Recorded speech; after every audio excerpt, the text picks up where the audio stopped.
Today, we will talk about how to rent an apartment as a student. Let's have a look at the details. Moving out of student housing and finding a place of your own can be an exhilarating process. It's easy to get swept away spending hours scrolling through listings looking for that perfect pad. But if you've never rented an apartment as a student or this is your first time renting a place, you may have questions about how this process works. How do I find an apartment? Go online and search through rental sites to find places you like. As a student, the closer you can get to campus, the easier things will be. Look on a rental site like Zillow or Craigslist and scout out apartments that may work for you based on the price in the area. How does a student qualify for an apartment? This depends on where you live, but listings typically explain what you need. Typically, you have to have a security deposit, income, and credit. If you don't have any of these things, you will likely need a co-signer to sign the lease with you,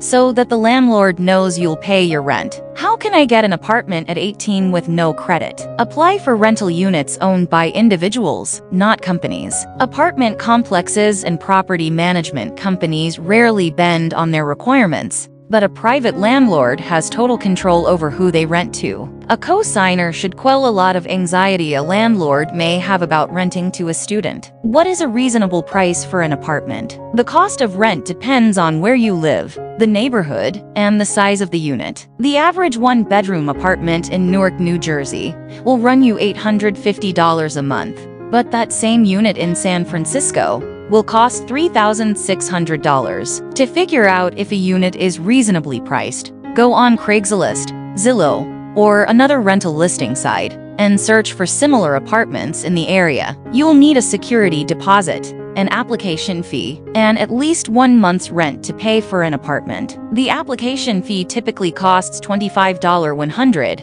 and this fee pays for your credit check. If you are approved for an apartment, you'll need to pay the security deposit as well. How do I actually apply for an apartment? Contact the landlord to take a tour and check the place out. For each place you find that looks promising, send the landlord an email or give them a phone call to set up a showing. If you like the apartment and you meet the landlord's criteria, tell them you'd like to apply. Fill out an application, pay for the credit check, and wait to hear back. The landlord will contact you in a few days to let you know if you got the place. When do you sign the lease? Sign your lease once your application is approved. The lease is a legal document that outlines your responsibilities, the landlord's responsibilities, and the price for rent. Hand over your first month's rent, security deposit, and last month's rent if it's required, and take your keys. How do college students pay for apartments? Many students use a combination of work and help from their parents. Don't count exclusively on student loans if they haven't been paid out. How can I save money on an apartment? Getting roommates is a great way to cut back on costs. And